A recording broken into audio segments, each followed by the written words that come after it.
from two people in the community, and I'll read those aloud. Thank you. Going right here. Alright.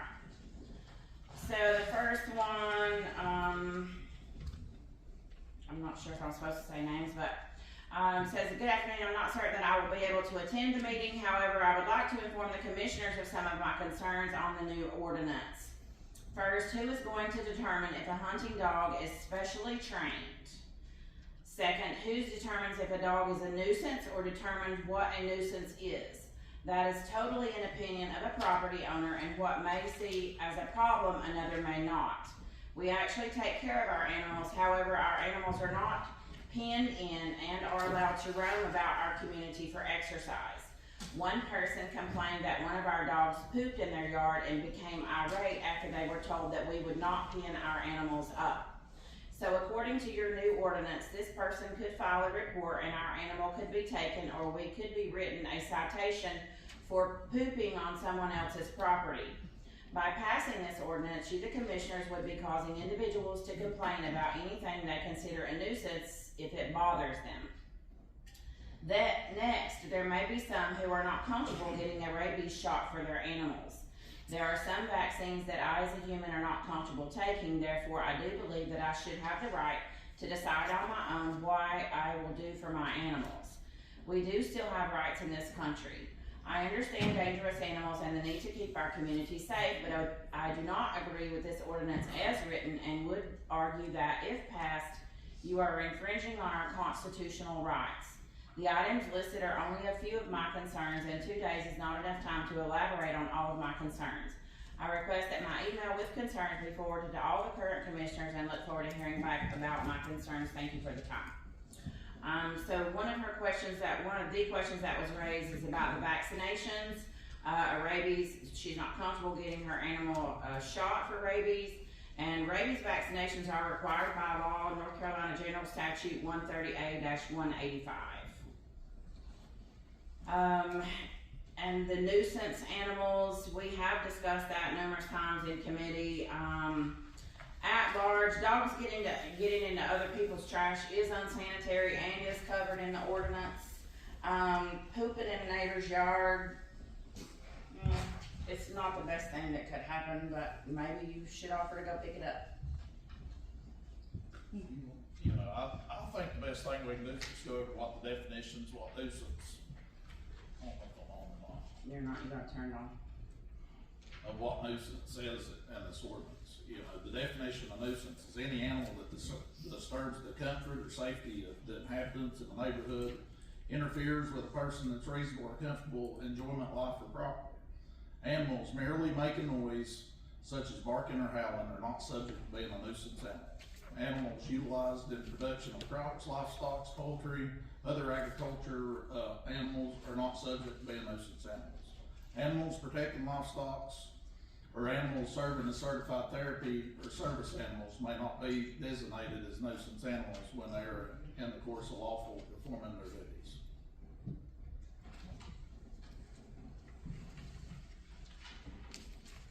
Anyone else have any other comments on this statement that the citizen made? Especially trained hunting dogs. I mean, you can have anything from 5 to a hound. Depending on what you're hunting or what you're doing with it. And there's all kinds of hunting dogs. Right.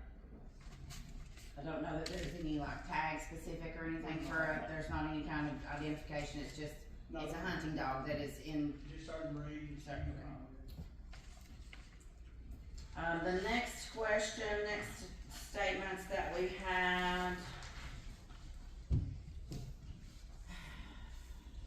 The bulk of my concerns fall under the Animal Services Authority and Responsibility on page 6. So section B6. Should have wrote the page number on this, y'all, sorry.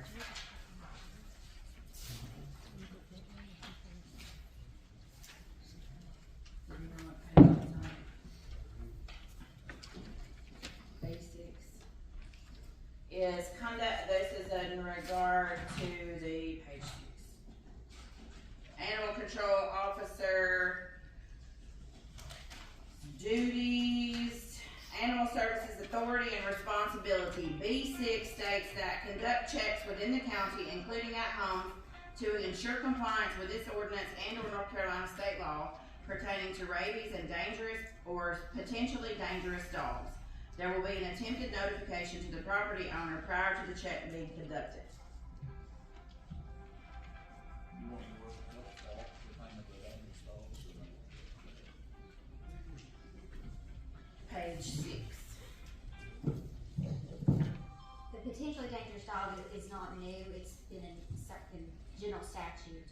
With a potentially dangerous dog, how it's always been handled at the health department in the past is if a person believes that animal is potentially dangerous, they have to write a letter and it has to be addressed to me as the health director, stating why they believe that animal is potentially dangerous. I review the letter and there's different criteria that stipulates what a dangerous animal is. If they meet that definition, I deem them potentially dangerous. At that point, they have 3 days to contest the letter, and at that point, we have 10 days to schedule a hearing with a board that includes the county attorney that reviews both sides, and they determine whether the animal is actually dangerous or not. So it's not solely my decision. I do write the letter if it meets the state statute, and again, they have 3 days, and that will continue. That will not change.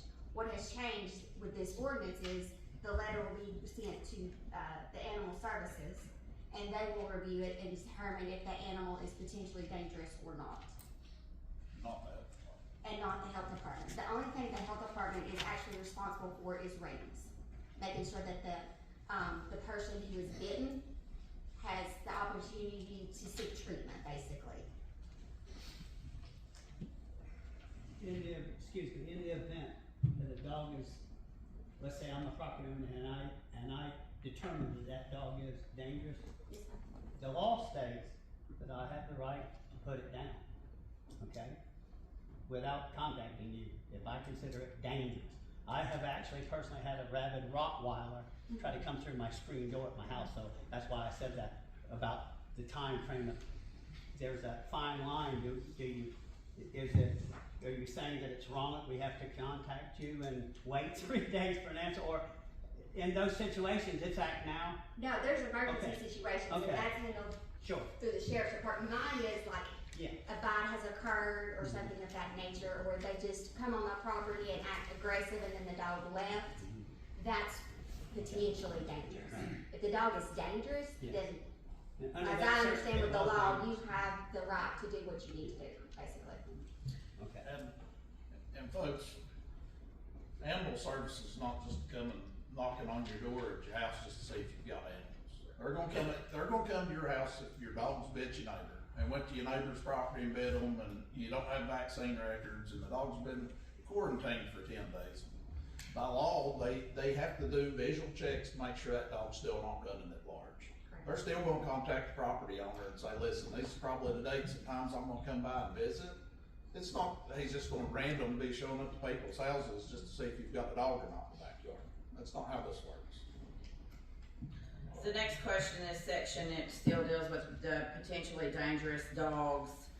Her statement is if a dog was provoked, antagonized, or being protective due to surrounding circumstances, it is important that owners may be able to pull those that know the pet and can attest to the normal nature of it. Having evidence limited to that one particular situation sets an animal up for failure. And my answer to that, having served on the potentially dangerous dog committee for, 3 or 4 years, we do receive information from other people who have had contact with that dog. They don't necessarily get to testify, but they are encouraged to write letters to talk about what this dog has or how they know this dog to be. Or they can also write the letter to say, I know this dog is, trying to bite a couple other people in the neighborhood. So that information, all that information is taken into account. Section G, under duties and animal services officers. Give me a page number.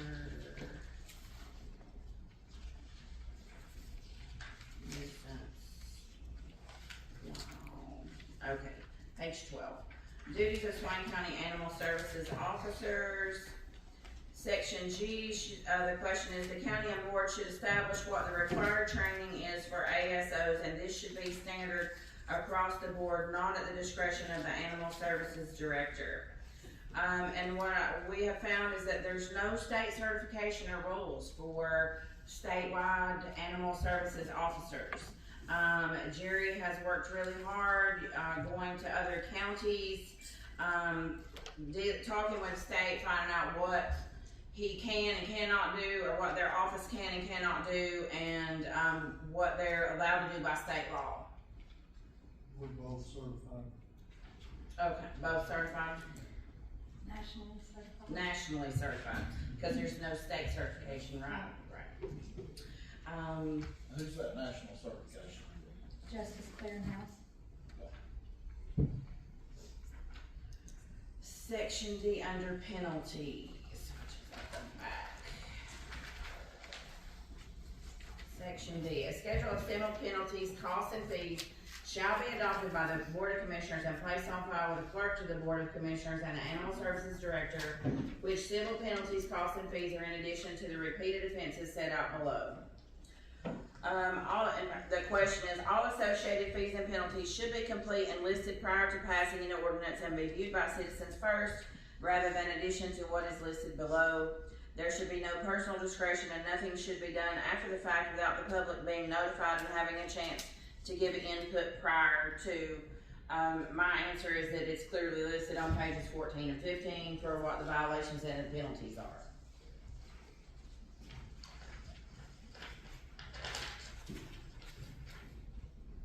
And the other concern is that there is the animal services page, which is on the county website, which personal experience is sorely lacking in many things. It's still blank. Information for the animal services should be listed. Most importantly, the phone number until the shelter is open. Helpful links and contact information for local shelters and assistance should be listed for those searching for aid. And the board members should be listed on there, so that way concerns can be directly given while this is going on. And I do agree with all of that statement. It does need to be updated, and all of the information needs to be put on there. We'll work on that. Those were the only two emails that I received. Anybody else receive emails that would need to be addressed right here? All right, we'll move on to public comments. When you come up, if you're referencing a specific thing in the ordinance, please reference page number so we can all get there and do our best to answer your question. You'll have 5 minutes when you come up to speak. The timer's here behind us. Amy Alexander? Did I really put Alexander? Yes, ma'am. Who is that? My old name. Yeah, it's been like a while. I don't really have much to say. I really came to listen. I wanted to sign up in case I heard something that I wanted to comment to. I really didn't want to be first. Is it possible for me to sit down and then come back up later if I hear something? I can't see anything in there that I have a problem with. My problem is vision. I don't know what might be missing, so that's why I wanted to come listen.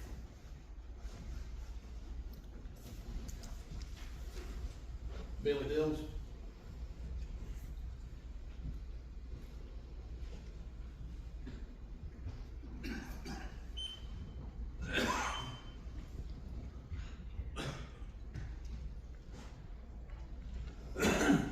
First of all, I'll say that I'll tremble. That doesn't mean I'm angry. Some of you I know, some of you I don't know. But being paralyzed at one time, I will tremble. That doesn't mean I'm upset. I have some, not major concerns, but concerns. Any ordinance adopted should be an improvement of the old ordinance. This is not. I will tell you, this is not. This is a disgrace to the citizens of Swain County. I know you're on the committee, but I'm talking to you. Page 1, hunting license required if you're hunting dogs. Hunting license are not required if you're hunting on your own property. That's lawful number one misstatement. Page 2, I don't think 24 hours is enough to try to contact somebody. You can say you tried to contact somebody by sitting at your desk and yelling the person's name. He's probably not gonna hear you.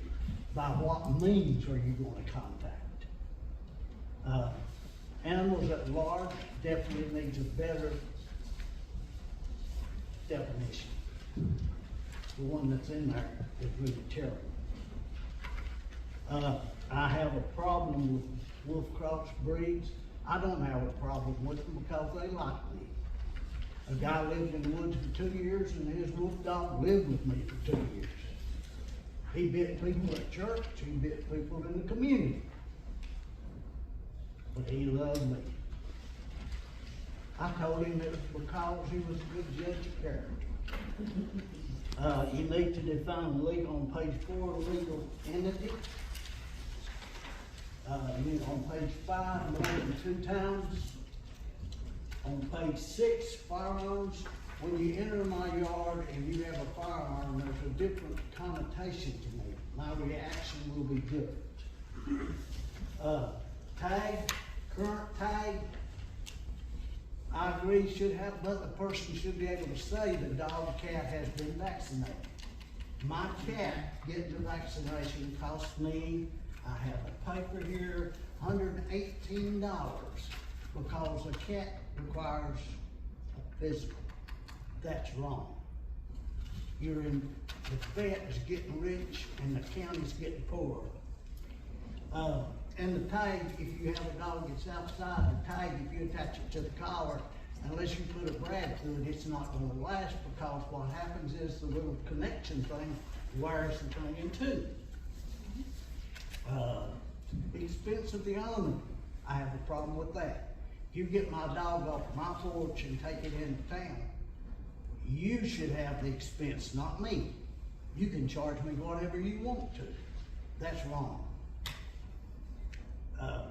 On page 8, I have a serious question. Having, more than a master's in biology, you say you're going to euthanize a dead dog. I want to see you do that. If you do that, you believe in reincarnation. At a vet conference, after he died, if there was reincarnation, he told them, I want to be Bill Nils' dog.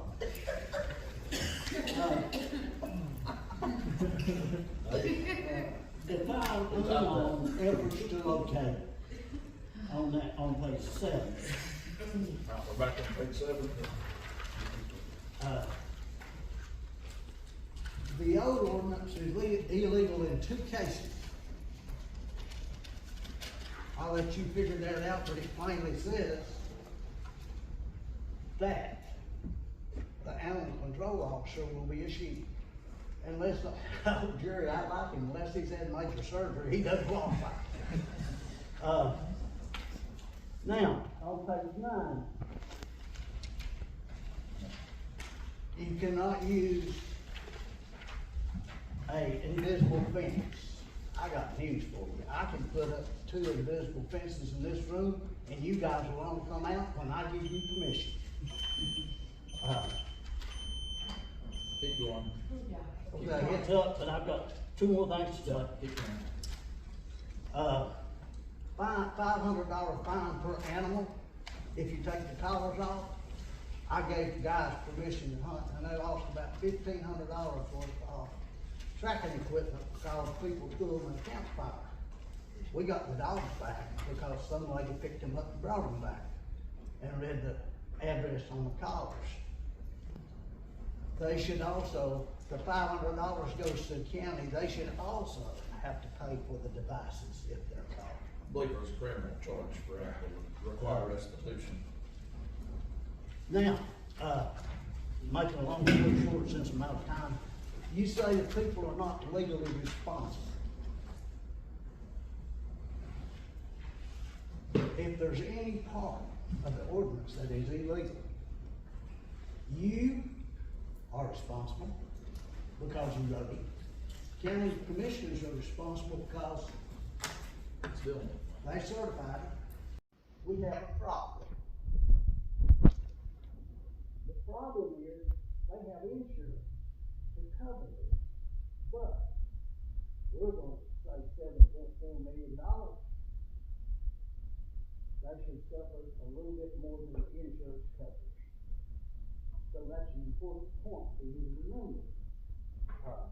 I will say that the animal control thing that's in place now and PAWs are a better service to Swain County than this ordinance will be, because it serves the citizens, doesn't control the citizens. The job of the county commissioners is to provide for the citizens, not all of these costs of care and things in here to pay for a facility or the people. If they're a citizen of Swain County and they pay taxes, you take their dog, you keep it a week, hey, that's your expense. It's not the owner's expense, especially if the dog was taken illegally. In one instance in Swain County, documented in a paper, I guess it's true, a person lodged a complaint against a lady. I never met the lady, don't know the lady, period. She left her dog on the porch. He had water, but he turned it over. The county goes down and gets the dog, and the paper said $42,000. But actually, I think it was $4,200. It went to court and they charged the lady $3,000. That's a really good racket. I went in on it. So you need to rethink your costs and your penalties, and rabies clinics, you need to provide those or get people to do those. Because very few people can, or Swain County can afford $118.82 for rabies vaccine. They're All you providing need is every year. vaccine. So We will have low cost spay we neuter provide that to, we provide vaccines, once a year, rabies. where you can bring your animals by, as long as you have a driver's license or bill or anything that shows you're a Swain County resident. We'll do a rabies vaccine for $10 per person. That's good. Of course, the rabies vaccine only costs $3. Thank you.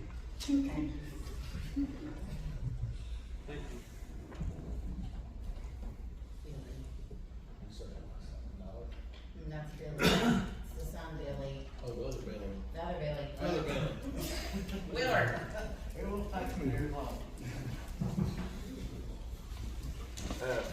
Number one, I really just don't support any of this, to be honest with you. The ordinance, the facility, I think we can spend our money better in other places. And I've heard $250,000 a year to run all this. I don't think you can run it.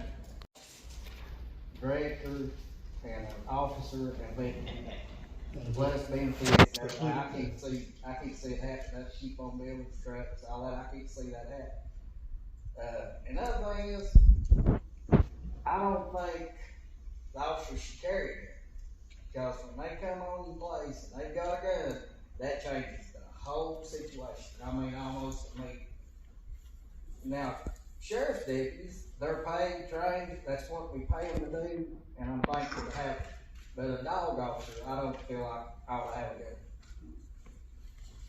That's really all I got. Sounds good, thank you.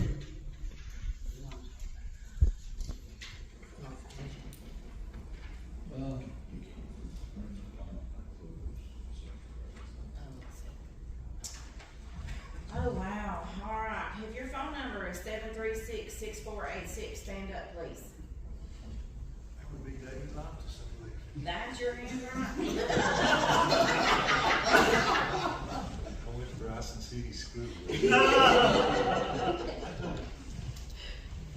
This was a small county we live in. And, the ordinance we started out with that the commissioners passed in here says nobody would be harmed until the building was completed. Under the ordinance I just looked at, we took it out.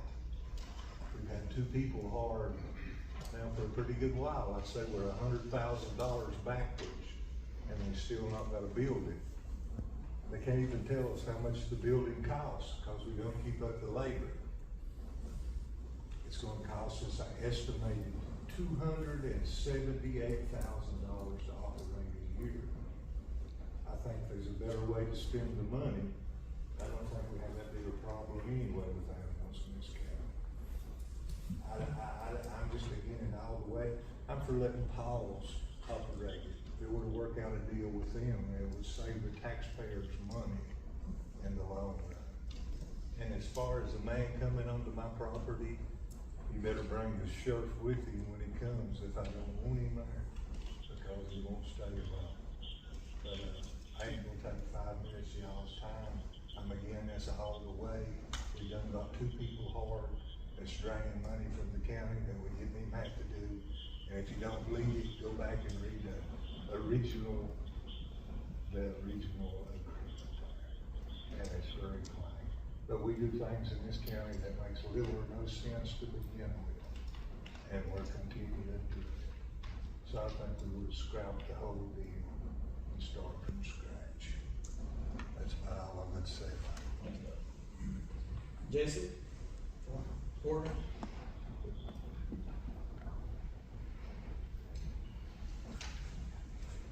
Okay. Gordon? I'll just talk louder. So I didn't know we say some other things that are non-ordinance related. I'll just keep it brief. I've already come up here before the board and explained that if we're doing an open intake facility, we're doing an open intake facility. I don't see the point of passing out the cause. That's not what they do. That's not what we're signing up for. If we want to have to deal with a private entity, that's one thing, we can vote for that, but I think right now we're focused on the open intake facility. So, you know, I agree with David sometimes, but I disagree on that one. But pertaining to ordinance, and I tried to pull it up. Hopefully I pulled the right one up.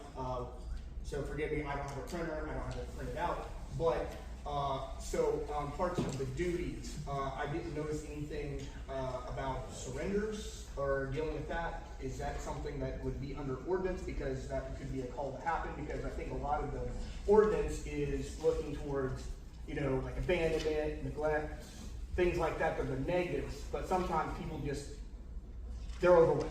They know evil there. Is that something that's... Surrenders is addressed, correct? Yes. Okay, so I might have had the old one. I'm having trouble finding it. So it is addressed, because I know as an open intake facility, you have to take, you know, people say, hey, I'm so overwhelmed, I can't do this. So I was making sure that that's, you know, covered, because I think I spoke to you trying to work with other organizations. I don't know what those organizations are, but it's just a lot. And that's another reason why I disagree with Dave. There is a lot in this county. I think in the first beginnings, we're going to see exactly how much needs there really is, because it's been silent for a long time. So I'm just making sure that, you know, that's addressed and ready, because there's a lot of people that mean no ill will, and they're just... This one's in, if you'd like to read that. Yeah, I appreciate that. So page 13. Alright, so where are we at? Page 13. Bottom. Just at the bottom. Release, reclaiming, and adoption of animals. An owner may voluntarily thank you, surrender an animal to the county. The owner must sign a form giving full ownership. Impounded animals will be held for 10 days for the owner to reclaim them. During the 10-day hold, the owner may reclaim the animal provided they show proof of rabies or pay for one. Further, the owner may also pay for all related fines, fees, and costs, boarding, medical care, etc. That's if they're picked up, not if they're surrendered. I'm referring to like a call. So there's a concerned neighbor that says, hey, I hear a lot of dogs over there, and they're making noise. You find out there's just too many dogs. Sometimes, just like I said, my experience, 5 years, in a shelter, sometimes it's just an old lady who's overwhelmed, not gotten spay and neuter done, and sometimes they're overwhelmed. They mean no ill will. They just need help. Right. So that's something that's gonna be addressed by the officer on site, or like how we gonna? Can you answer that, Jared? If they want to surrender the animal to the county, then we'll take the animal from them, and we'll take the care and responsibility from that point forward. If they need help with the animals, if they're unable to come to the shelter to get donated food, we'll deliver donated food to them and help them to take care of the animals if they want to keep them. Right. So as long as they're being cared for. Right, and that's what I'm saying. I'm just making sure, because I think a lot of times we look at a scenario and we think, well, these people are cruelly neglecting these animals. They're, you know, like it's a puppy mill scenario, but sometimes it's just not. It's people that need help. And so being able to work with them and not just immediately jumping to, we need to find these people, this is abuse. And like, there's a line, and that's making sure that there'll be some sort of judgment, and that's, you know, judgment of the officer, something involved there, to make sure that, you know, we're not just jumping to conclusions on things. And trust me, there'll be plenty of times where it is the bad thing.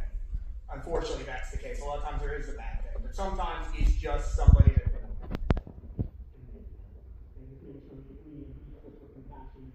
People that are working with animals, they have compassion for them. So just making sure that laws are helping people that are helping. Yeah, no problem.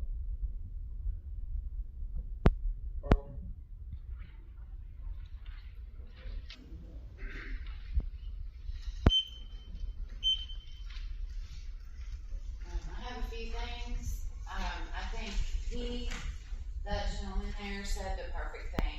It's about compassion for the animals.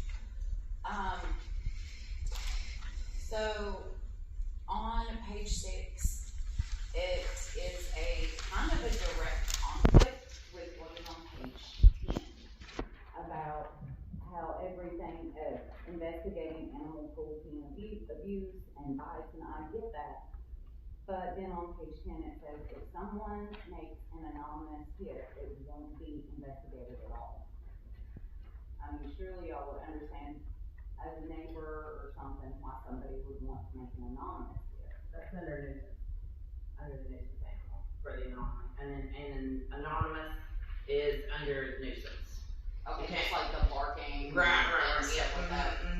Pushing in the yard kind of deal, yeah, those kind of things. Okay, and, the gun thing, not about. My question is, why can't you carry a taser? Like instead of a gun? I mean, the whole weapon thing's not up to us, that's policy though. This is not part of the sheriff's office. And you can't, if something happens to a dog on the side of the road and it needs to be taken care of, I mean, do you think a taser's gonna take care of it? It's not. Nor rubber bullets, so there was somebody else suggested and those kind of things. They can't carry euthanasia, the shot euthanasia That's with what them I was because gonna it's say, why can't it's a you? controlled substance and it can't leave the facility. So the only way to Is to shoot it on the side of the road? I mean, That's pretty barbaric. that's what happens. Well, what do you think when somebody hits an elk or a bear in the park? What do you think happens to them? I don't know. If I get hit and their back's broken, they're not gonna make it. It will happen.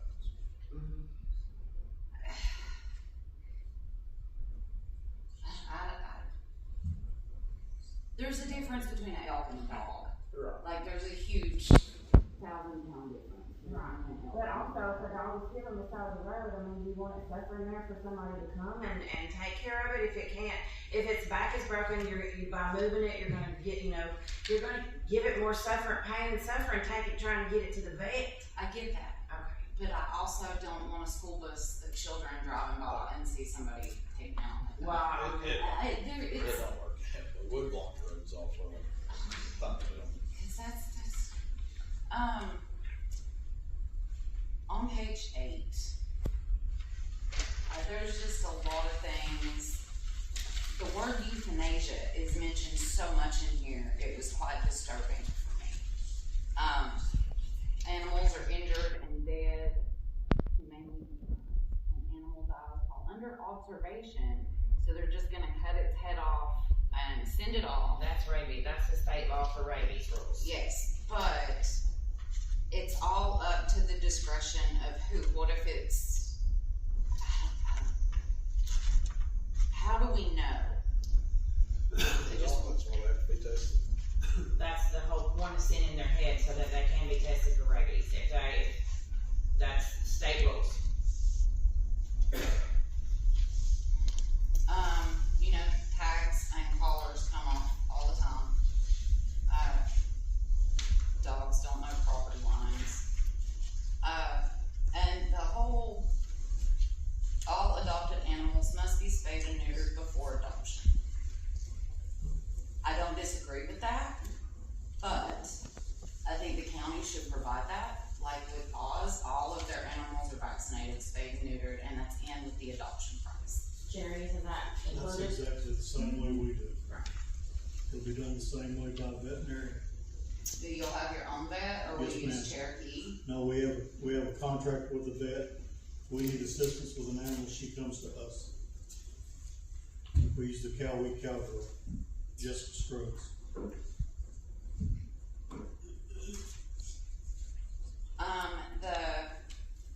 And thank you for all this clarification. I don't think the money part is exactly clear to me, because each violation may result in a penalty ranging from written warning up to $500 a day, depending on severity, and are at the discretion of the animal services officer. So, is that, like, are there different prices? Like, I know the warnings and stuff, but the way that's worded just makes, it's like one of those, well, depending on who you are is how much you're gonna pay. Do you wanna discuss that? The first offense is just a written warning. That's $25, $75, and goes to $200. The $500 is designed for people that you continually have a problem with. You've got somebody that's letting their animal go onto someone else's property and destroy chickens or goats or sheep. We have that kind of thing happen to us all the time. Currently, we have no way to enforce that.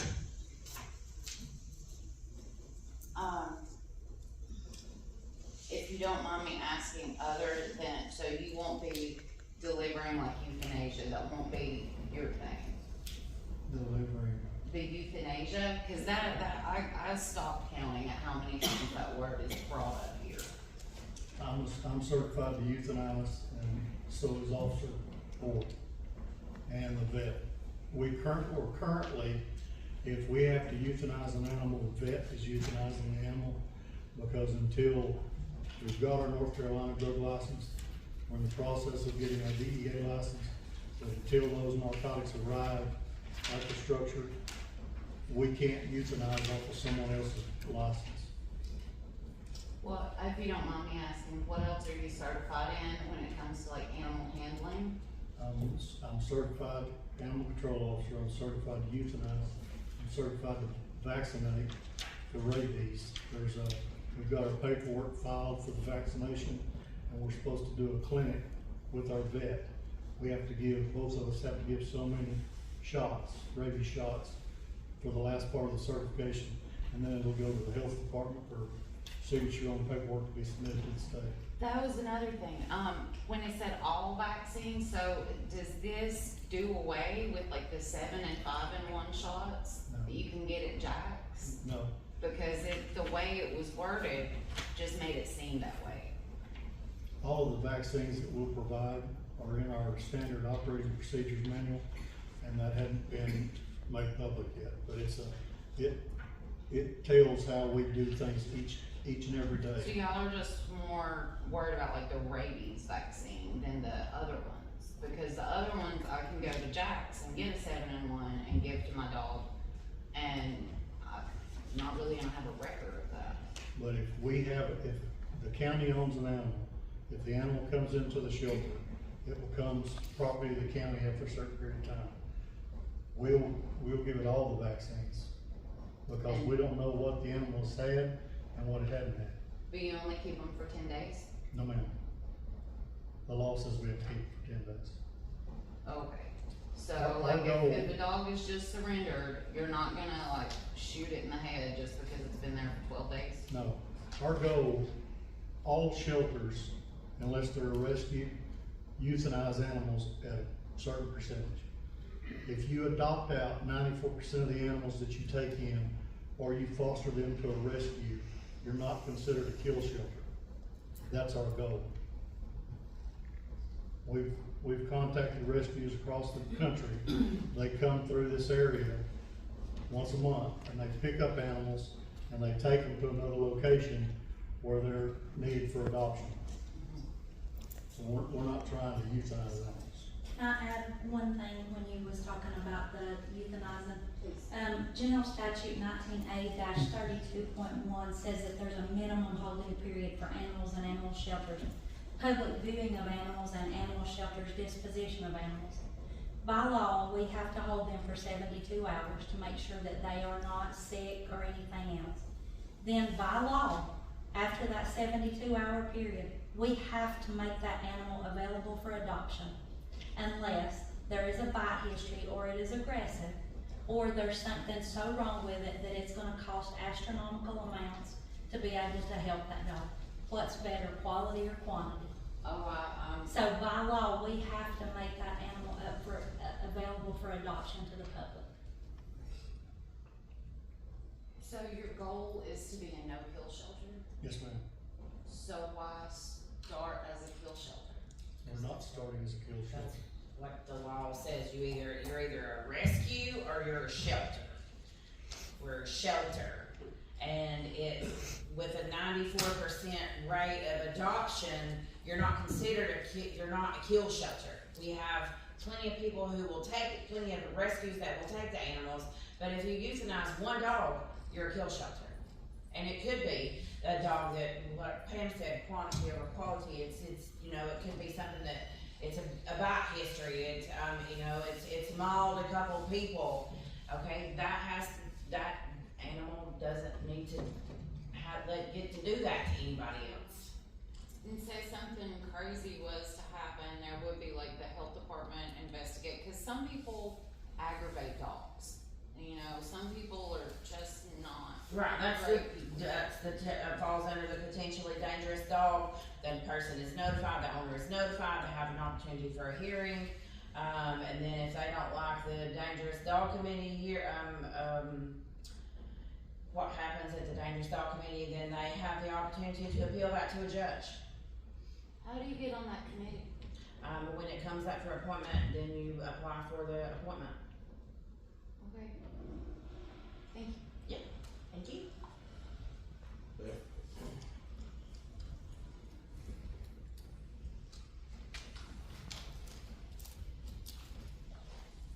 Thank you for this time. I'm not gonna go through all of mine, I've got 4 pages that I'm concerned Will you about. send them to me? Will you send them via email through? Yes, I Thank you. absolutely will.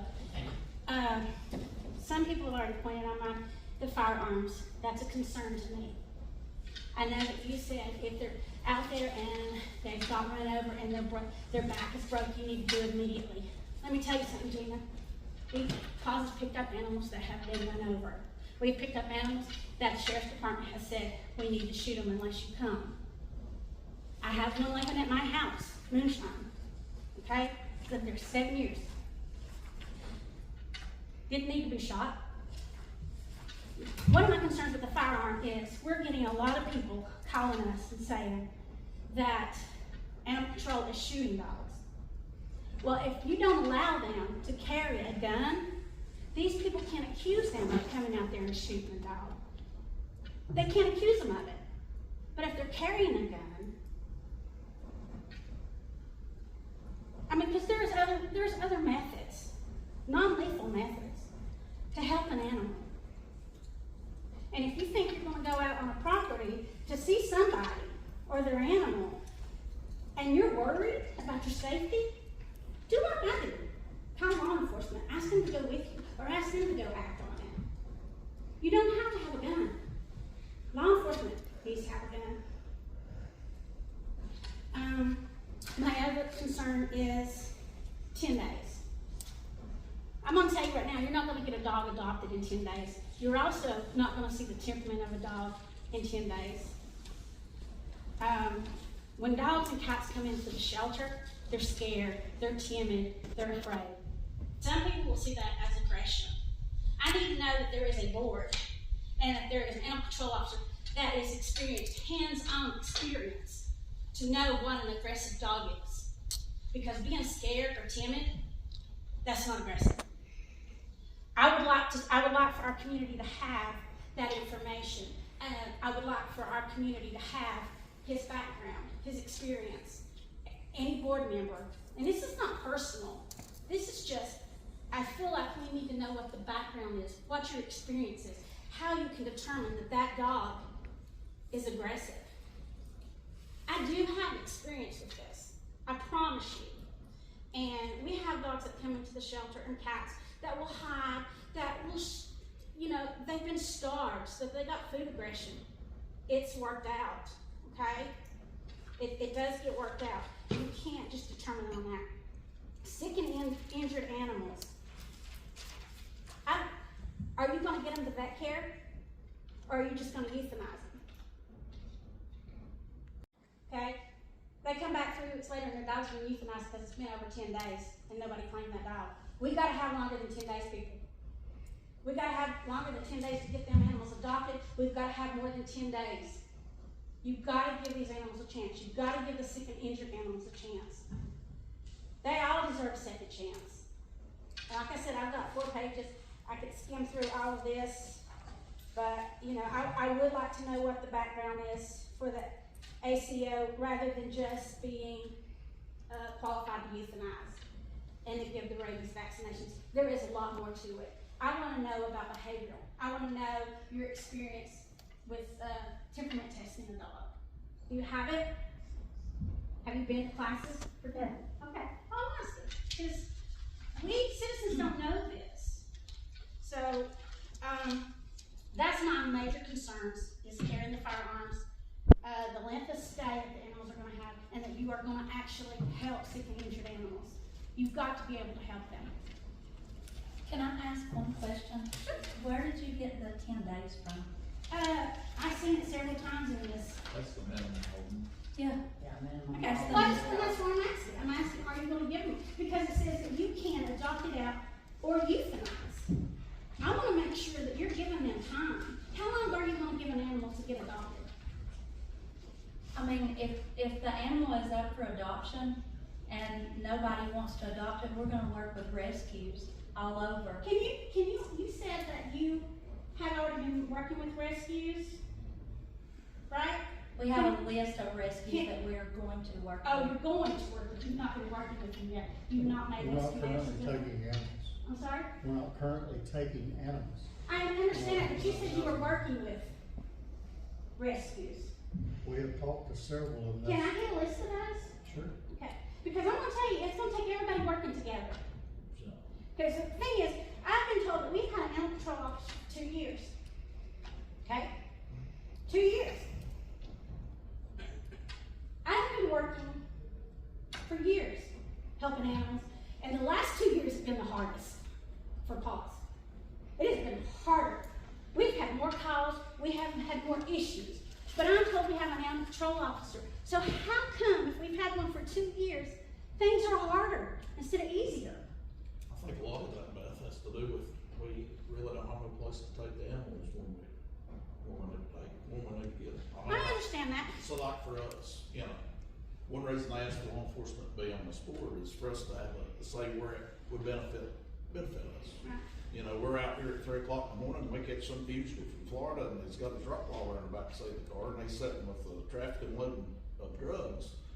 You know, we can't sit here and wait for 10 hours or 12 hours for trying to locate a family member to come pick their dog. Right, I understand that. And, you know, I think the overall benefit for trying to have, you know, an animal service building is, instead of people going to the back end of Greasy Branch or 288 to dump their car full of animals out, there's an alternative place to take them where they're just not roaming the woods and the road. It's just gonna take everybody working together to make this work. And I get that. And here's the thing, you mentioned that, so it's 3 a.m. in the morning, okay? Right. Your animal control officer needs to be be on call 24 hours a day, 7 days a week. And I Not agree. 9 a.m. to 5 p.m. Monday through Friday. Your deputies call me. 100%, we do. We have, because right now, we have no place to take them. You're our only option. I know, but And you I realize, appreciate what you've done for us. but, and I appreciate you, you're doing a great job, okay? And this is not personal, I'm No, just, I know it's not. everybody's coming to me with these questions, okay? Everybody's coming to me with concerns. Animals have been shot, they've been accused, people have been making accusations. Well, one good thing that's gonna help with all the accusations is, we do have body cams now. We're going through the training here in another week or so they'll be live for the sheriff's office. We've got two for the animal service officers. Okay, They're they're gonna be gonna wearing have body cams full time when they're out here on the road as well, so And, they'll be and, accessed. and at 3 a.m. he's gonna come out.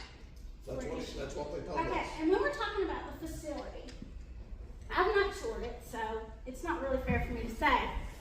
But what are you gonna do for enrichment? Walking area in there.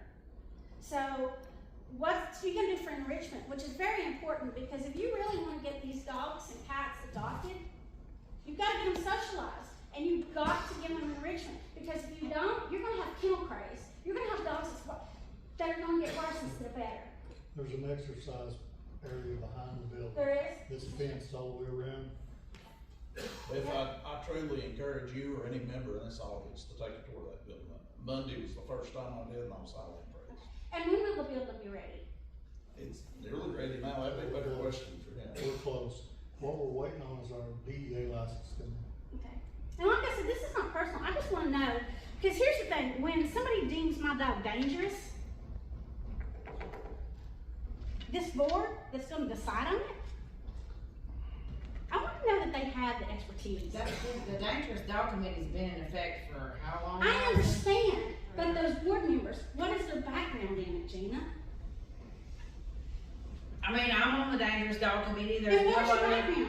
I've owned animals my whole Okay, life. here's the thing: when I do, Well, when she we did applied, the she budget- applied to be on the board. I applied to be on the board, other people Okay, applied to be on the Nobody board. applies to be on Okay, the but board. here's the thing: it's only.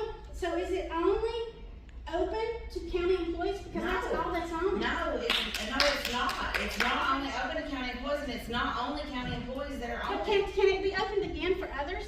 It's when the board appointment is up, yes, it When will be will that be advertised. I don't They're know. advertised, but they're all already filled. Because Who's on it? I mean, But it comes, it cycles around. I'm not arguing. I'm not arguing either. Knowledge is power. You know, and I have people telling me things every day. Horrific stories of animals getting shot, of how people. We have Mary Queen, who the vet called me because the animal control officer, which at the time I had no idea we had one, had told her she had to euthanize all 6 of her dogs because 2 of her dogs got into a fight. She didn't call me, Dr. Robbie did, because Dr. Robbie was told to euthanize them. That's not how things work. I did call Lottie on that. The white dog, how many calls does an animal control officer get before they act on it? Because the white dog, there was calls made, and nobody went to check on it. It took a lady put it on Facebook, and us all seeing these horrific pictures for something to happen. And then when it did happen, it's because people sent it to me, people sent it to everyone. Everyone was outraged, and people sent it to the sheriff, and the sheriff had to call and have something done. And then I still get called about the white dog because everybody's like, what happened to it? Because Dr. Scruggs sedated it, took the collar off, and put it over at Macon County Shelter. And then I got called several days wanting me to release it to a rescue because it was over there suffering. Because there was no more treatment done because no one was acting on it. Again, I did have to call. Because that wasn't my dog. It wasn't my call. I did offer to help. I offered That's to fine. help. But no, one thing I would encourage you to do with is, we're getting updates weekly on the health of that dog, and it's healing great. Good. I would encourage you to come up to the office, we'll let you look at the pictures, you can see for yourself what it looks like the condition that animal's in. No, well, see, but I think citizens need to know that, Absolutely. But the thing that, this is still an investigation, there's charges pending on people, we have to be careful with what we release because that's part of the evidence that goes to court, and we can't take the jury before Right. it has an opportunity. And investigations, you've been trained, right? how to properly investigate. Could the citizens of Swain County get your training? Could they get that information of the training that you got? Sure. Can you put that out on that public page that you have? I wouldn't release that to a public page. I'd be glad to share that with you. But citizens? Yes, ma'am. I have 26 years of investigative experience. With animals? I'm a retired law enforcement officer. One investigation is the same as another. No, investigation. it's absolutely Yes, not. ma'am. No, it's not. I've investigated homicides for the last 10 years of my career. Texas, human. I have. So 26 years, but it's not, before you took this position, Yes, ma'am. you were not an animal control officer, correct? You had no animal handling skills, No, ma'am. no temperament testing, no, okay? There is a difference. I'm not arguing with you, but there is a difference. I think what he's saying is how investigations are handled with interviews and retrieving evidence and stuff like that. If it's a felony type case, we're gonna work hand in hand with them. We're the ones that's gonna have to prosecute these felony cases because they have no law enforcement powers. How long was the dog on the market running around with the chain rubbed in his neck before anybody went over and done anything about it? I'm not for sure what the call, I know we'd had a couple of calls when I looked about a animal running loose that a couple of deputies had went and checked on at the past, but I was notified on a Sunday, I believe it was a Sunday night when I was first notified of it.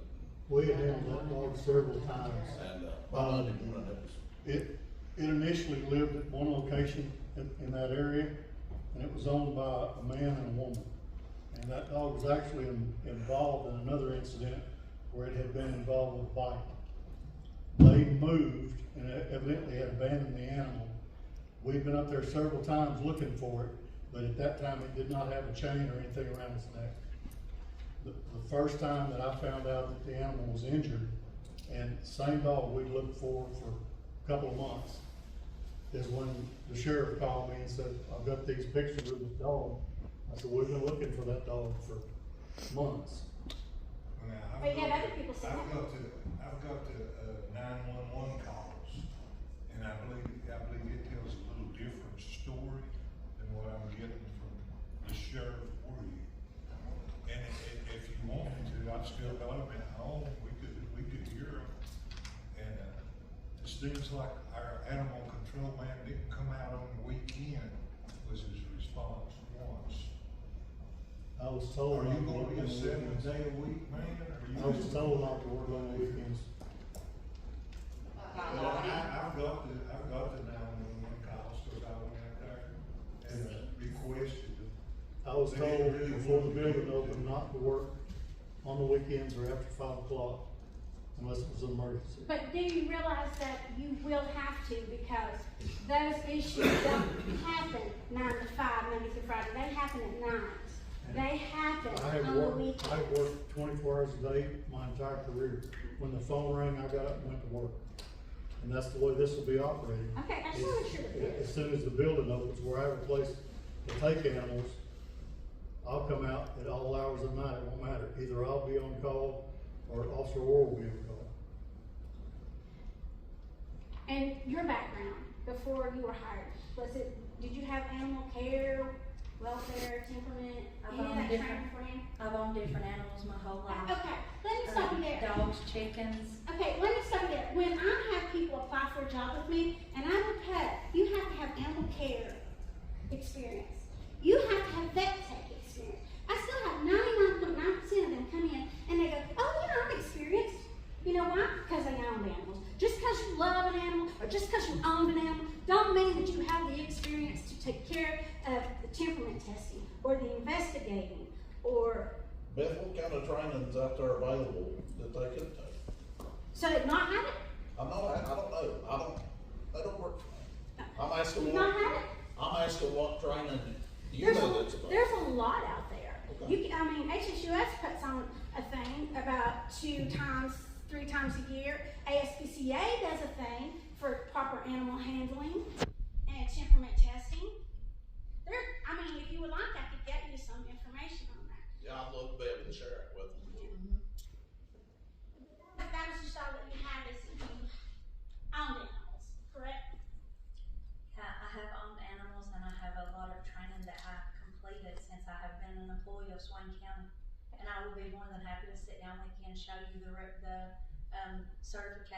the classes that I've taken. But before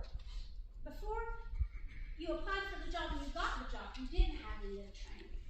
You just owned animals, right? No, why would I have training if I didn't work? I don't know, because when I hire somebody, they usually have background training in it already. So I would assume when we hire an animal control officer, I'm assuming that we, especially the director, they already have that experience. That's, to make sure that the community, the county is getting our money's worth. The hiring of the people, I know Pam's job was advertised in the newspaper, and the hiring that has been done and their qualifications, all that is by someone who is not here in this room, and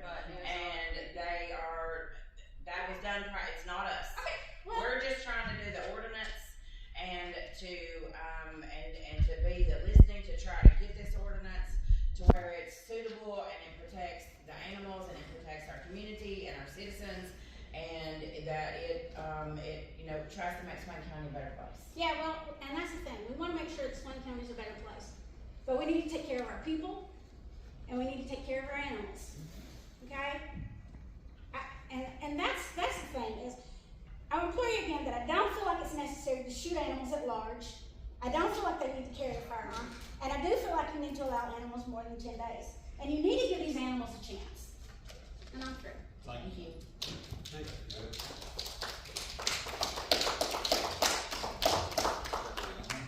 Brianna Downs?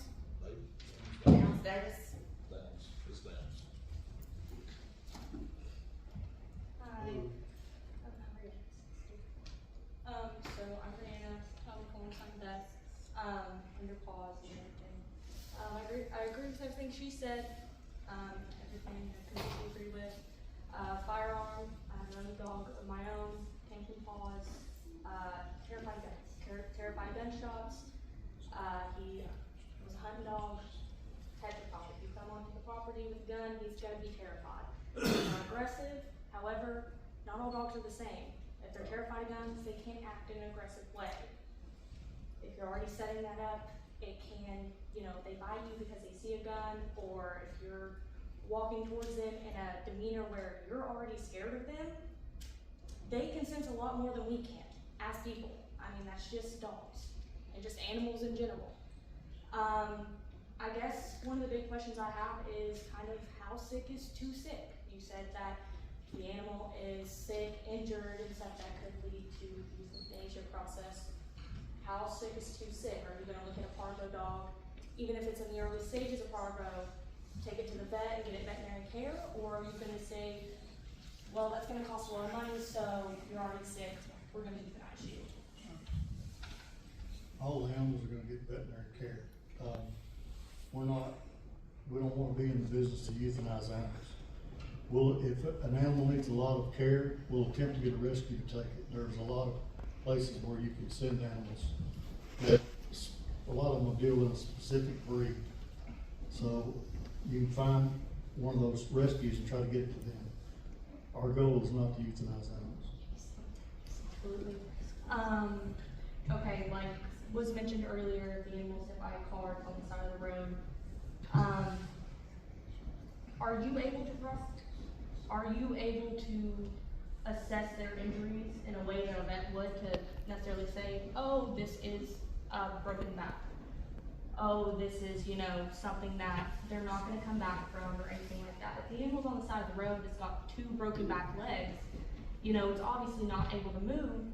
But if you look at it and it's like, oh, it's suffering, when in reality, if you just take it to the vet, yeah, it's probably gonna cost you a pretty penny, but you also get funding from the county. Paws does not. Paws doesn't. We still take those animals to the vet. We still try because we care for the animal. So I just want to know, how are you going to properly assess those situations to say like, oh, it's suffering so much, it's not going to make it to the vet, or oh, it's suffering so much, even if we take it to the vet and they assess it, they're going to recommend euthanasia anyways. If we need assistance, what we've done in the past is we call Jessica and she comes to us. We've provided care for animals in the county on the location. We went out and found the injured animal, called her, she's responded to it, treated the animal, and the county paid the bill. Okay, absolutely. But in the hypothetical scenario that it's on the side of the road, let's say Jessica's stuck in traffic, or she can't get there in time, are you just gonna wait with the animal on the side of the road? Instead of taking it to the vet, that's 15 minutes down the road, you know, go ahead and taking that process and doing that to give the animal a fighting chance. Because that's why we're here, for the community and for the animals. So, that's the only question I have, is are you gonna be able to assess that animal in the way that a vet would? She's in the process now of purchasing a brick and mortar.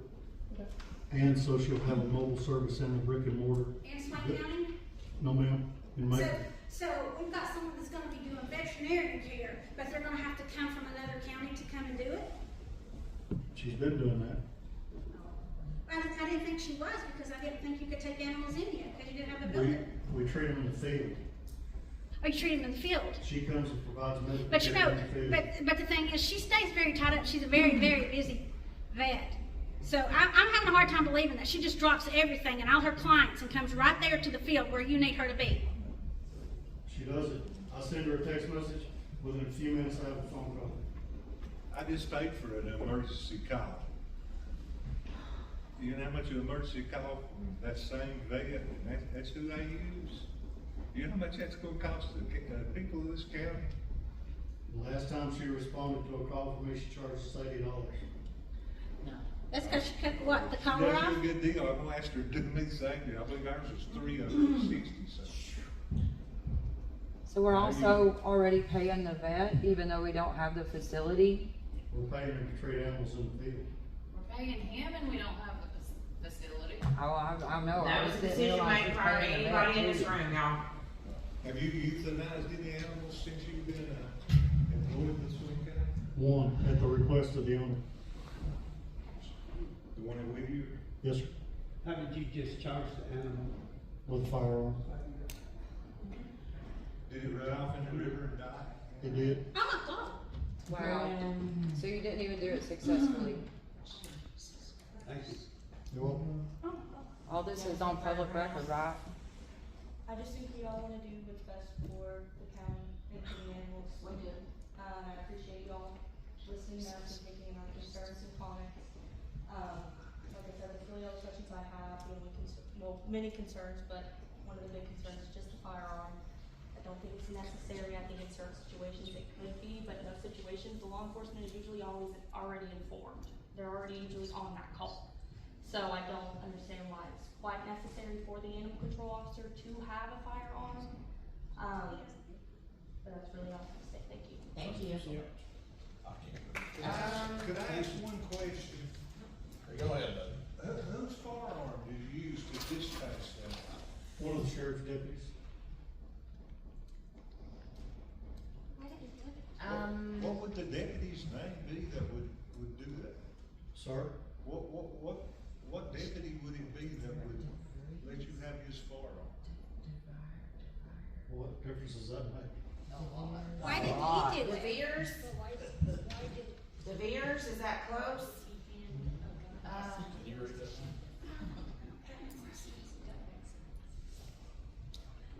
Is that the beer? Okay. Okay, I'm sorry. I can't read your right neither. Sorry, my chicken, Understand. some of which I was gonna bring up, but don't need to belabor it, but one that hasn't come up is lawsuits. Okay. You all know who will bear those costs of lawsuits if they come up. And my main concern is the arbitrary, subjective determination of one individual that a dog is dangerous and needs to be put down or seized or whatever.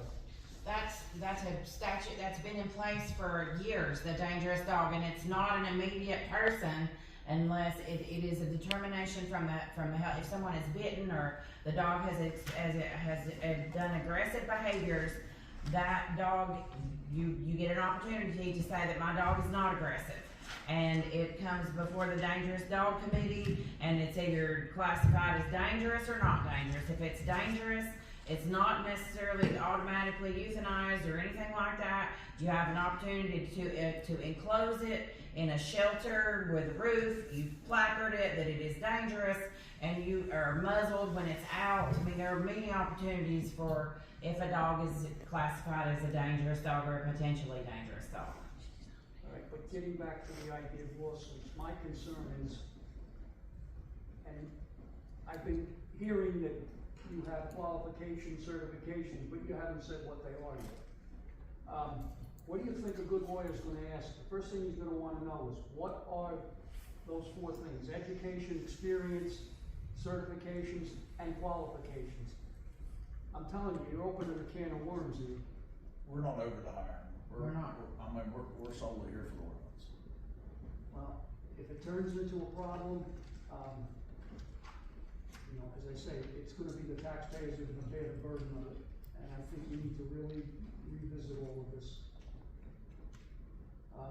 As I say, others have brought up other points. My main concern is, and I brought this up at the last hearing on this. I had someone come up to my house and tell me my dogs weren't being taken care of. Meanwhile, they're jumping around all excited and everything because they got somebody there that's a stranger. And I showed the deputies all the bags of food I had there to feed them, so it was all nonsense. But that satisfied the complaint, right? When you I showed never them? heard, nobody ever got back to me to tell me what. So they never came back to you, so obviously it satisfied the complaint. No, but, you know, I think we're entitled to some kind of a letter or something to that effect.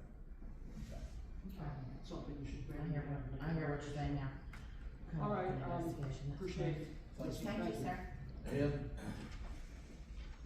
my name ain't on that list, but I'd like to speak in their bills. Okay. Well, After Ed this- and Courtney's the next two, and then you can talk after. That'll be fine. Some of the language at the discretion of animal control officer. Big words. Let's take the weapons now, firearms. I have no problem with the sheriff's department coming on my land with a weapon. I have a problem with an animal control officer coming on my land upon the sole discretion of that officer. I have a problem with that. If he needs to discharge an animal, which he has said he has done, or if he's needed to be done, he can act just like the game warden and go to his vehicle and grab a weapon then, and he has one, but showing up armed has a problem with me. And then I'm gonna, the qualifications, and that's another thing, you've admitted to no previous qualifications in animal control. We know what you used to be, okay? So, at the sole discretion of it, and we're gonna assume that there's gonna be times where it's gonna be your sole discretion. We're gonna assume that, as written, you'll show up armed instead of in the need of a firearm going to your vehicle and getting one, okay?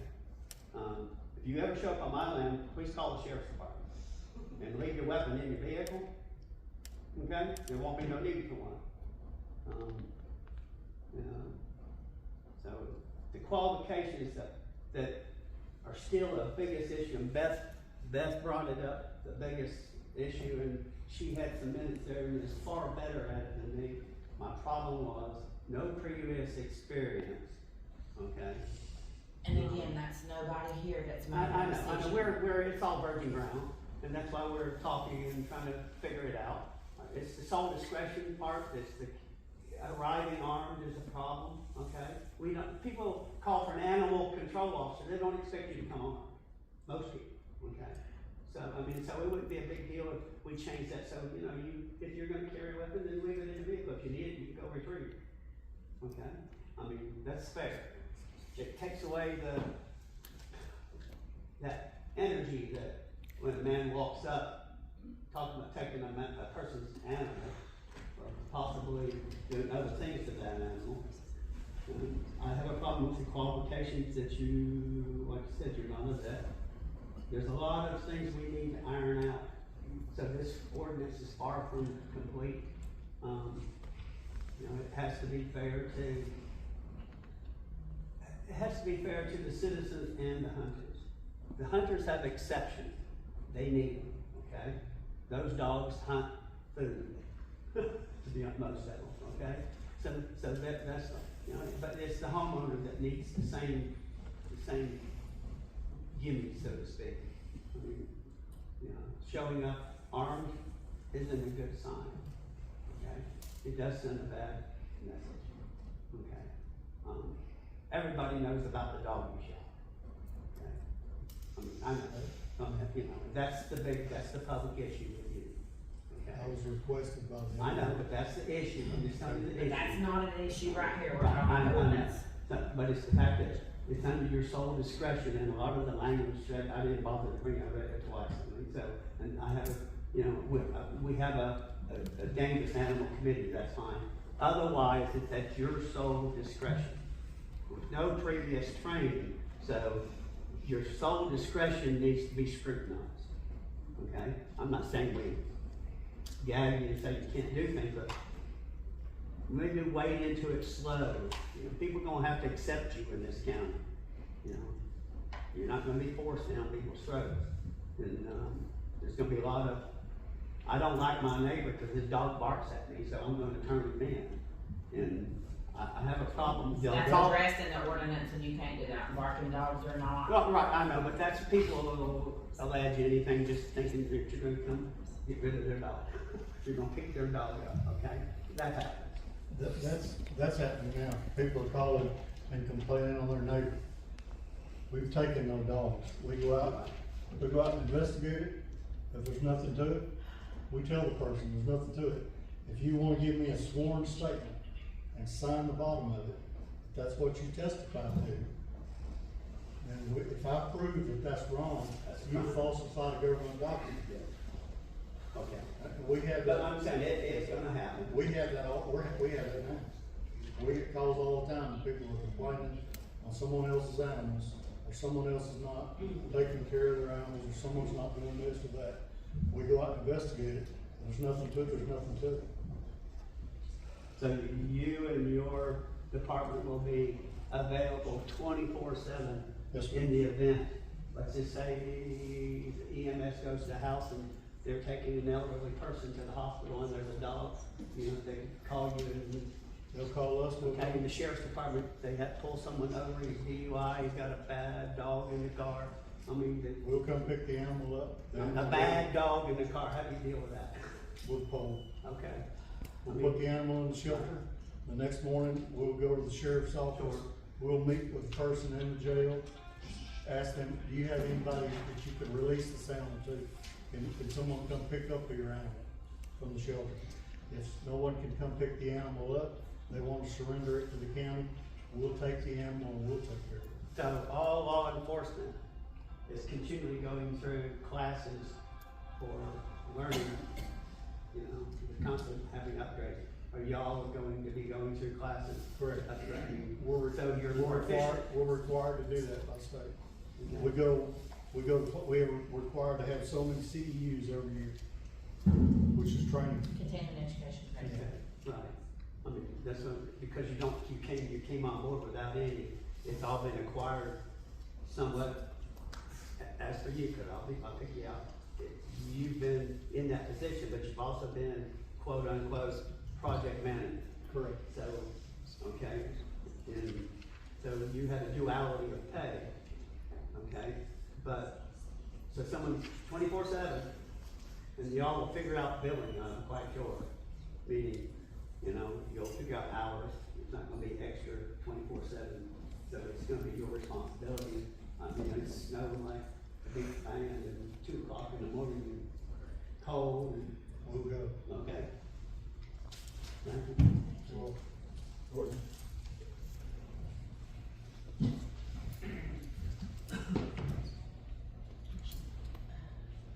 I just want to say thank you all for being here. This has been torturous. Lottie and Bobby did a great job by not showing up. Thank you for appearing to finally hear some of the questions we've had. I think that covers it. Thank you guys, Gina. I know you're ready to go home. Thank you. Kenny? Come on. How y'all doing this evening? I just come straight from work, I ain't got no notes, I've been listening to everybody, I'm gonna just wing it a little bit for lack of better words. A few questions to ask Jerry and the lady here, I don't know her name. How long have you been employed in your current position with the county as a dog catcher? As of now? For 2 years. For 2 years? Yes, sir. And the animal control capacity Correct, for 2 years correct, without a facility. correct. The Ma'am, how long facility- have you been employed in your position? It's July of this year. So that's a few months. I'd like to, capitalize on one thing Beth said there a while ago, and I've owned animals my whole life. That don't make me a vet. I own a truck, but that don't make me a mechanic. So I don't really think that was really a kicking point for you. There are several things, I'm trying to just think real slow and mention each thing as it comes to mind. I do disagree profusely with him having the right to carry a gun. I do agree, and I'm trying really, really hard to be a nice guy here. Please don't send him to United Creek with a gun. Please don't do that. That's gonna look bad when I go to church Sunday. That's gonna look bad when Brian gets there. Cause I'm not gonna be pleasant when he shows up. I don't think he should have the authority to do that. I understand, that there's times that he might need. I guess if something got hit on the road and y'all needed to take care of business right then, and it is more humane, if the decision is made, it's more humane, take care of business by all means. But it don't have to be one on your belt. It can be left in a truck. You don't have to walk around like you're all that by chest. I'm just slowly trying to think. I totally agree with everything Mr. Loftus said. I think it's just a obscene, gross overexpenditure of money. I think 2 years of salary for you and for her without even having a shelter built is a But total waste. that was not anybody's here decision. That was not, we're here about the ordinance This is itself, simply not. the first time anybody's been able to address him directly about it. I understand, That's but all. this ain't the people to address it to. Okay, I knew well, she didn't one show more- up. I gotta ask you another question too. If you get a dog in without a collar, say, are we on the spay and neuter deal most immediately, or what would that situation be? They have to be spayed or neutered before they leave the shelter, before they're adopted. Adopted. We'll have a Facebook page and a county website. So if you lose your animal, and we're gonna try to advertise it in the paper before we start. So if you lose your animal, you can go onto our Facebook page, or you can go onto our website. We'll take 5 photographs of the animal when we take it in, so you can look and see every animal that we have in the shelter.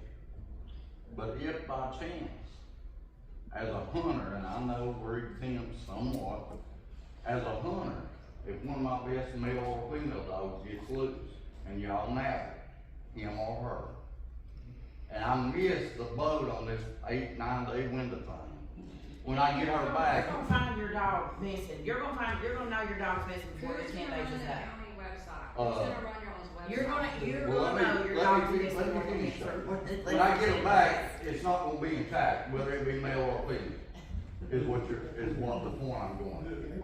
We're not gonna spay and neuter the animals. I mean, you're talking about fixing dogs that are potentially worth a lot of money. That's And before an that's animal like- is, that's before an animal is given for adoption from this animal shelter. It will be spayed and neutered, just like Paws does their animals. They get a spay and neuter certificate for animals that leave their facility. When an animal has left this facility, it is going to be spayed or neutered, or cat, dog, whichever one it is. Another thing that we've talked about in this committee offering through this shelter is microchipping.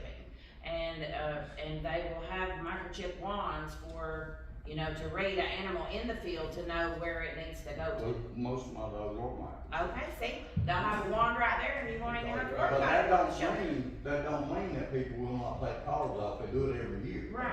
And you wouldn't believe how many people have called, they're visiting from out of town, they pick up a hunting dog, and they get on the phone and they call, I've got this dog. My first question to them is, where did you pick the animal up, and where are you? Because I need to send you a sheriff's deputy, because you just committed a felony. It's a felony to take that dog. You need to take the dog, they'll call all the time. It's got a funny collar on it with an antenna. Take the dog back to where you picked it up and turn it loose, because there's an owner looking for it. It's got that collar on it because they're tracking. It's hunting or they're practicing. We do that all the time. Another thing that we're going to do is if you don't have a facility, how are you taking these phone calls? How are you taking all these calls? They go through 911. So another thing that we're And they're going to routed do, to you? that we've talked about here, is to do information, get it out to all the cabin companies. Put it on the Great Smokies website, whatever that the town does, and any of the visitor sites, especially during hunting season, and list, this is hunting season from this time to this time. This is what you're gonna see, and take pictures of dogs with the radio collars on, and to tell them to leave them be. That you will see these animals on your property, and they're not bothering you, leave them be, because it is a felony, and you will get fined for it, right? So so if I asked you tonight, could you give me just a real, very brief description of what your job has been in the last 2 years? Yes. Well, by all means. Okay. When I started, the building is constructed by state regulation. There was nobody that had any experience. But you're not on county maintenance, so you didn't work, technically, you didn't work on the building, correct? The building, I was out there assisting them, but the building, how do they know how to build a building? You can build a house. There's regulations and rules to build a house. There's regulations and rules to build an animal shelter.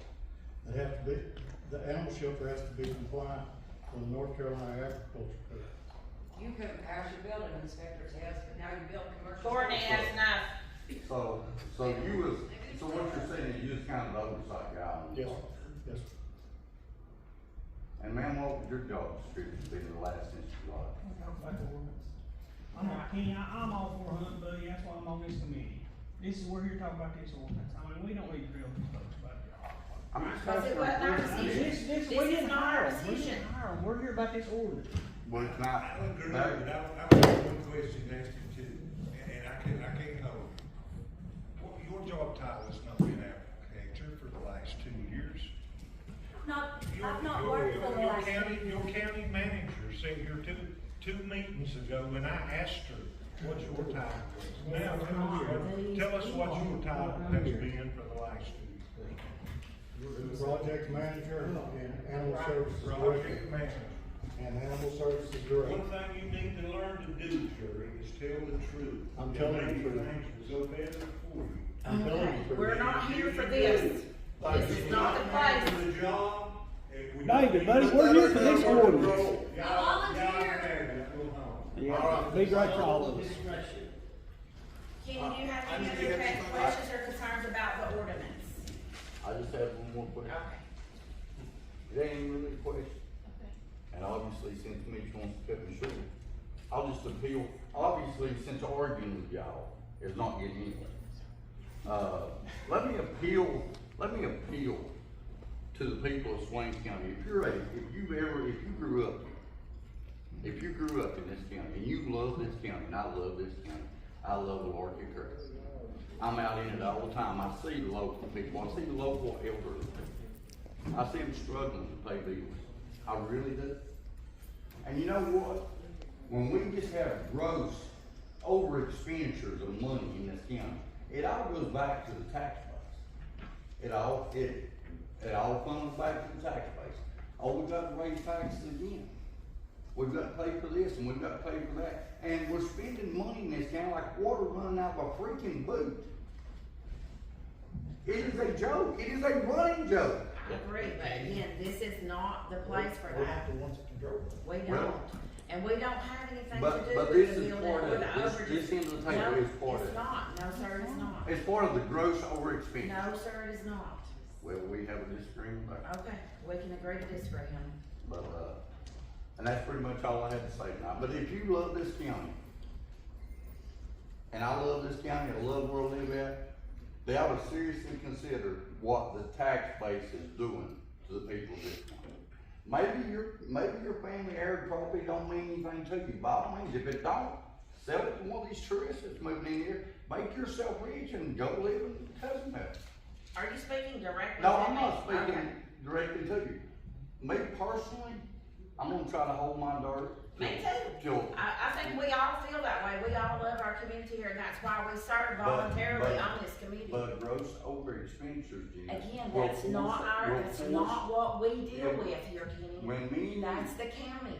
listen, now I'm speaking directly. Okay. When me and you reach retirement age, which for me is just a few more years, when I start drawing retirement, unless I do some hot-ended trading around here, there, and yonder, I'm gonna struggle to live on Social Security and pay We're all in the taxes same on boat. everything I own. We're all in the same boat, but again, this is not the place for that. That's at a Tuesday county meeting, not here. Nobody here, not one person But sitting up I there just had want to anything to bring do up, with that. I just want to bring up the point that gross over expenditures deal go I all the hear way you, back. I hear you, but that's ain't the place for it. Thank you for your comments, I appreciate it. I've got one more question. if Yes, it's ma'am. okay. So I just looked at this here for, the board members, right? And all of them are county employees. Is that required? Okay. It is not required, and I'll say this, when we were appointed to this board, it was pointed out by two separate people on that night that we were appointed, that we were all county employees. Okay, all right. It was pointed out, and that was at the time, that was the commissioner's decision. Okay, so here's my second question. They have to live in Swain County. Correct. You do know that you have somebody on here that don't live in Swain County. At the time that he was appointed to the board, he did live in Swain So County. there's gonna be a position open, because he does not reside in Correct, Swain County. yes. So you have a position open. Could you make that position open to somebody that's willing to sit on that board? Yeah, I mean, that's again, commissioner's decision. Well, because he doesn't live in this county. I understand that, I understand what you're saying, and we will So address you that have a with. position open on the board. Okay. I'm not disagreeing with that. I don't know the procedure to fill it though. It will be, but we will pass it on to the people who need to put it out there to do it. Alexis mentioned another thing. Oh, yeah. There we go. We got one right here. He's listening. Okay, the commissioner chair's there. Yes, ma'am. I said the commissioner, the chair, the commissioners are sitting here. Right, we forgot. Okay, so, I mean, he could answer whether there's gonna be a slot open. Because you have a lady here that said she wants to be on that board. Okay. Okay. I think most of them here probably know me, and I just had a couple of questions because like on the hunting animals or whatever. When I was a kid, there was an old Indian man and woman lived below me, and he would squirrel hunt with a house cat. So, and not everybody can afford $high-dollar hunting dogs, some of them's mixed up. I had a squirrel dog one time, it was a Chihuahua. So how are you gonna specify what's a hunting dog or whatever? A hunting animal would probably suffice. The other thing is, I'm not in favor of all these exotic animals either. But if they went and bought on the black market and they was bought legally in the state of North Carolina, how would they be able to enforce that when they was bought under state regulations? And there is, as long as, they have to follow North Carolina law for that, and then there's the North Carolina Wildlife Resources that have a list of things that can't be here, and there is, the other rules and regulations, USDA has rules and regulations about what can be here, And that's what I'm saying, And that's- if they was bought in the state and bought legally, and they have proof that they bought them in this state legally, then would they still be accepted? If there, is there a specific animal that is covered, that's No. said in here that's not No. covered? Okay. Not specific, just in general. It would follow the state law. Kind of a vague area on that. And someone else reached out to us about that too, about the exotic animals, about being more specific about what and where and the different rules and regulations and the quarantine period and where that came from and that kind of stuff. And so in our notes we have it to flesh out the exotic animal thing, just to be a little bit more specific in the definition. And, you know, growing up here, the way I was raised, if my dog goes out and bites somebody and they put it down, then that's what it needed. If If it's my dog and it goes and bites somebody and it's unwarranted, I'll take care of the dog myself. If it destroys or bothers somebody's property, I will pay for whatever damage it does. And I think years back, when this all started, probably what brought it all up is what he was saying, people that comes in here don't like the hunting dogs, whatever. They come in here and they want the county to get a legal sheriff. Parcel, property parcel person in the county. It was sent out as a survey, and there was 25 different questions on there about what you might want to see or have or whatever in the county.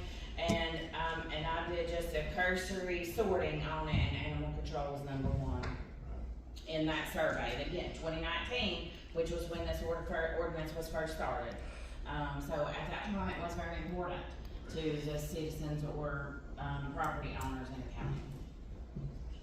I think the county should just evaluate it a little more and see, like, if they took a third of what it's gonna cost to operate a year and donated that to Powell's, how much difference that would make for them. And possibly maybe where Powell's and you all can sit down at the table and actually discuss the options. Thank you. Thank you. Can I just add that I'm so sorry, but tourists will also take people's pets. Oh, yeah, it's crazy. It's awful. And It's horrible.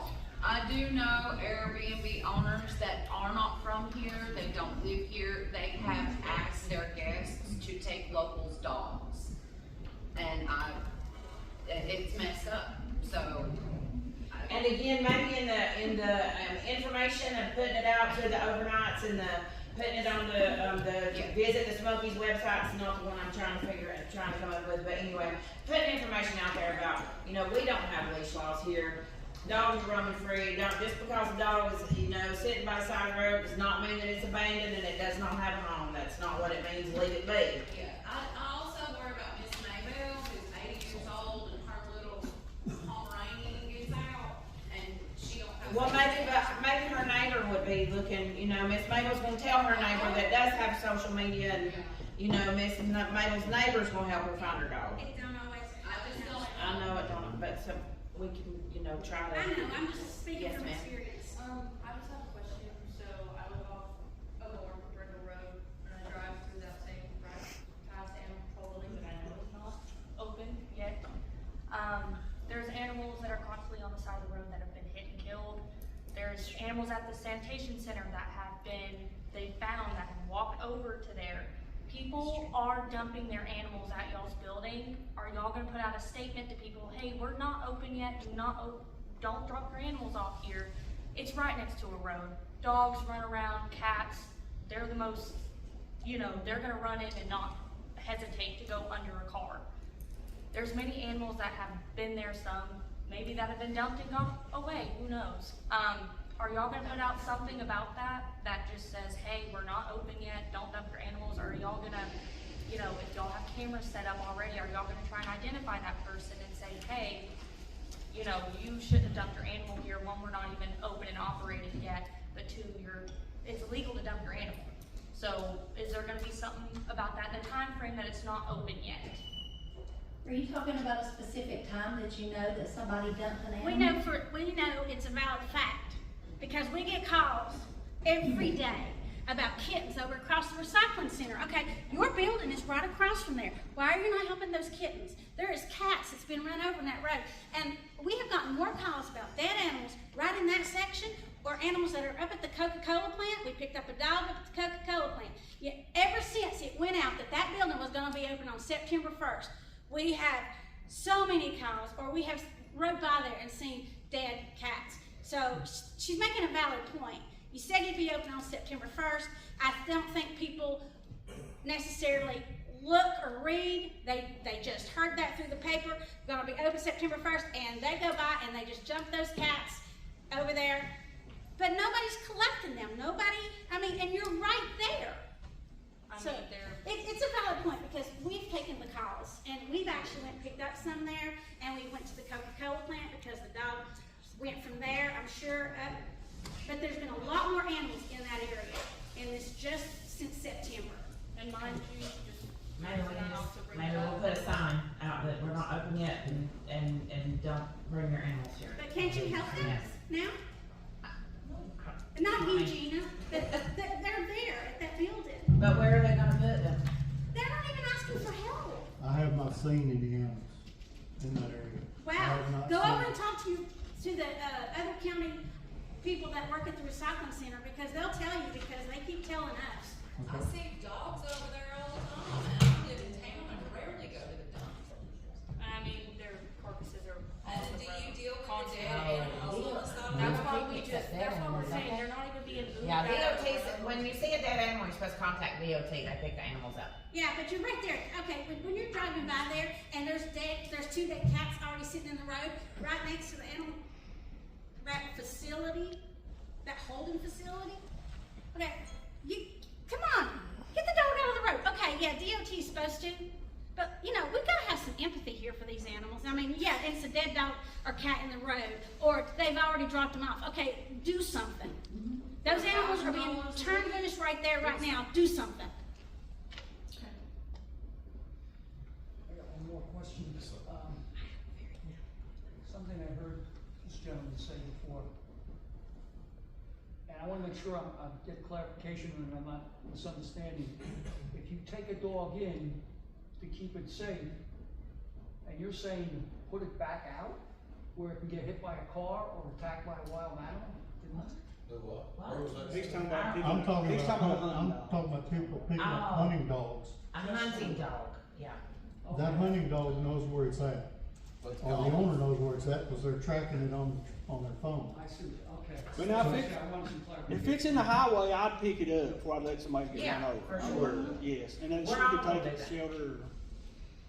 Well, I've taken in strays a couple of times, Right. and I wasn't gonna just let them, get hurt.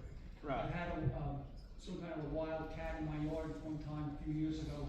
Had an elk in there last year at one point. So I'm always concerned that, because I got a lot of crazy drivers not far from me. Right. And that's why it's important to put a tag on your animal, so that, you can be contacted if your animal does get loose from you. Thank you all You for, wanna talk about that tagging thing where you're gonna help with? with getting the names tags, on putting the fire? name tags and stuff, or we checked in that, it was real expensive. Yeah, we were gonna work with, Working with Jack's out at We're gonna work with Apartments. Jack to do it, Yeah, cause she can do it cheaper than we can. right, she already has a machine, it's $1 to get your name tag for your animal out at the department store. Yeah, just a quick question while it's on my mind. This might be like where you later have more of a nuts and bolts kind of meeting where you kind of explain like exactly how the facility is gonna run and operate, but are you gonna have just a drop off for people after hours? Or you have to only surrender an animal during hours? Like what's gonna be the order of operation? Because you're talking about animals being dropped off, and I can attest that if you have a shelter and your doors are closed, it don't matter, they're gonna drop them off when they wanna drop them off. And sometimes they wanna do it anonymously on purpose. So, I don't know what your thoughts are on that. Surrenders, we will try to do by appointment, so we can meet with the person and have them surrender their goods. We currently, they just turned them on, they were out there today. We have video presented all the way around the outside of the building and inside the building. So if you come in there and drop animals off, we'll try to identify that person and charge them. Okay, so it sounds like you're confirming there's gonna be no after hours surrenders, only during hours. Yes, sir, you can call the on-call, one of us will be on call. Okay, good, yeah, I know people are gonna do the bad thing and drop it off in the middle of the night, but I was just also saying that I know that, people work different shifts, different things. Sometimes people are they're just gonna drop them off, and, especially, I don't know what the hours of operation are going to be for the facility. So that's gonna be another thing that we'll see, but yeah, that's why I was asking, because I just wanted to make sure that y'all had a plan. What are you gonna charge them with? Sir? What are you gonna charge them with? Abandoning animals, you can't just abandon them. But, so if they abandon them at your animal shelter, they're still abandoned? If no one's there to see the animal, Whatever. There'll be some good signage and some instructions, I'm sure, on how to do that. They'll just have to work that out. Go ahead, Deb. I know, I'm sorry, I keep bringing up things, but, okay, anonymous reporting. You have it in there about, you're not gonna act on it. I think it's under nuisance. Right. Okay, but like if somebody feels like this dog over here is being mistreated by its owner or being starved, but they don't want to give you your name, are you gonna act on it if they don't give you their name? Yes, ma'am, I checked on a field of animals last week. Okay. The woman called in and said that, the person that owned the animals was starving them, not feeding them, and they had no shelter and no water. She refused to give me her name. I went to the location, checked on the animals, took pictures of them, took pictures of the facility. They had shelter, water, and food. Is this the one that was pregnant and just had puppies? No, ma'am. Okay. This is Because I know not- you were called about that one too, and I'm not sure anybody came out.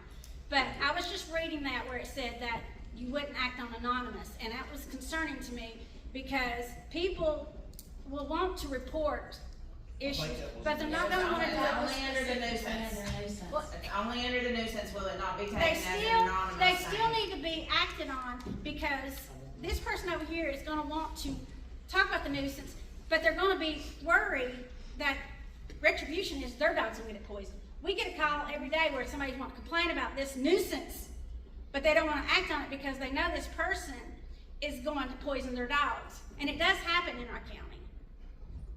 So I just think that it still needs to be, acted on. So real quick, I know everybody's wanting to go home. Just a question for Jerry real quick. So did you get permission from the landowner when you actually went to the property to look at the dog? I never got on the land. I was in the road. It was a big field full of horses, sheep, and goats. And when I pulled up to the location, all of the horses, sheep, and goats came to me.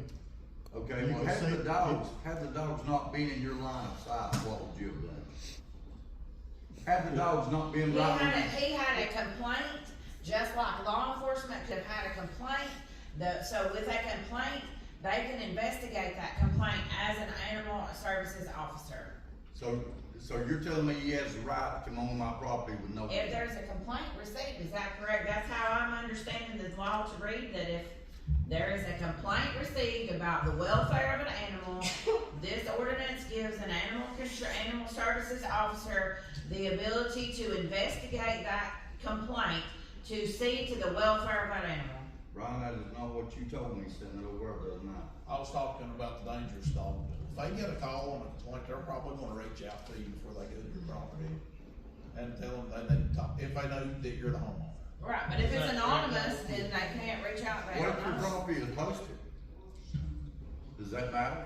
If it's posted, they can't go on, I guess we show up. So you're telling me now, if property is posted, even if there is a complaint, he don't have the right to show up unless he brings you with him? They're still, they're not sworn law enforcement.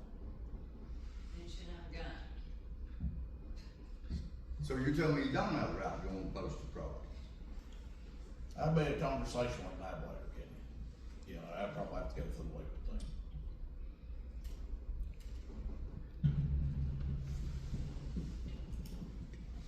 Anybody else? Yes, sir, Mr. Deals. I have one question. You have a film of this procedure. I want you to look at that and see how many times people talking violated your ordinance. The what now? It's several. People talking violated the ordinance? Yes, when you're talking about the ordinance, you violated the words in the ordinance. That's all I'm gonna say. You need to look at the film, you have a recording, and see how many times people sitting up there violated what's in here. Mr. Dills, there's no ordinance passed on this that we're looking at. That's what we're trying to do, is gather Whoa, whoa, information whoa, and try to figure whoa, this whoa, out. whoa, whoa. See, that's not a valid argument. That's not a valid argument. If you are talking about this ordinance and explaining this ordinance, how many times was the answer in violation of this ordinance? Look at the film. Okay. That's all I've got to say. Look at the film. Thank you all for coming. We appreciate your comments, and we will have another one of these at another time.